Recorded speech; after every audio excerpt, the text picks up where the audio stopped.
Okay. Can everyone hear me? Okay? Is that good?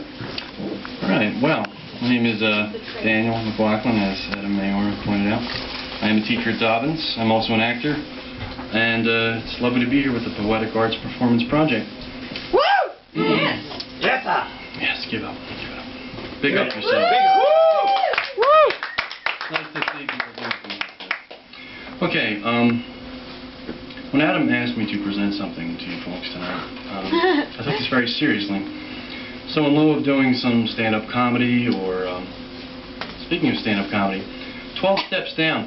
If you're in a 12-step program and you have a relapse, isn't that the worst bar you could possibly get to?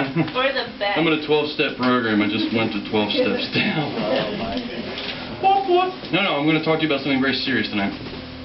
First talk I'm going to give is called Jesus Goes Hollywood. Jesus. Yeah.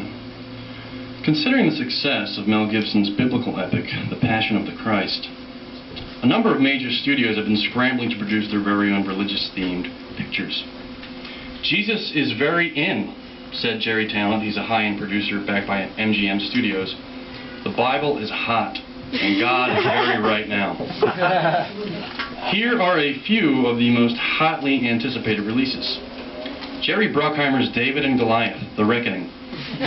From the production team that fathered such hits as The Rock and Con Air, this Old Testament classic is the ultimate underdog action flick, with Tom Welling, star of TV Smallville, as the titular shepherd boy turned warrior king. D&G promises lots of amped up guns, high-tech explosions, fast-talking bad guys, and super hot babes. This isn't your mother's first book of Samuel. Maxim magazine rates it 4 stars. Look for a July 4th opening. Directed by Michael Bay. Jet Li is Jacob. We all know the tale. Jacob wrestles with the Lord, becomes renamed Israel, father of the 12 tribes. Well, jump ahead. Modern day Hong Kong, where director John Woo reimagines Jacob, son of Isaac, father of Joseph, as a kingpin in the Chinese triad. Using all the hallmarks of the patented Gung Fu style, Wu takes on the third and final patriarch. This brings a gritty realism and more than its fair share of heroic bloodshed. Co-starring Bolo Young as Esau. He was the bad guy from Bloodsport. It's currently in post-production.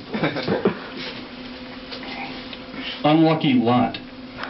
Although the studio remains mum about this, I have an insider who tells me that you should look for Roman Polanski to return to the director's chair for this unconventional examination of Genesis' tragic figure. Living in the shadow of his uncle brother-in-law, Abraham, forced to leave his home in Canaan and pick up some real estate in Sodom. Gomorrah was well watered, but the housing costs were overinflated. Lot finally thinks he's found happiness until a couple of locals decide to rape some angels. The climax comes quickly: death, destruction, loved ones transformed to pillars of salt by the wrath of God. Think you know how it all turns out? Think again. Some cynics are suggesting that Polanski was particularly attracted to some of the more salacious scenes in the script involving a drunken Lot. See Genesis 19:30-36. This is sure to be a hit on the festival circuit. Woody Allen's Waiting for Ezekiel. Tapping into his old bag of tricks, Woody reclaims his title as the king of neurotic Yiddish humor and existential angst as he presents this serio-comic look at one of the history's most pessimistic nebbishes. Living in exile in Babylon, Ezekiel, played by Allen himself, begins having terrifying visions of his own death by gigantic Gentile breasts. Dismissed by his therapist, played by Jason Alexander, as merely paranoid hallucinations, Ezekiel begins to realize that he is in fact experiencing divine warnings of doom, played up for laughs, of course. The New Yorker raves, this ribald yet sensitive film is slightly better than Curse of the Jade Scorpion, but not as good as Mighty Aphrodite. Says that Scarlett Johansson and Diane Keaton co-star.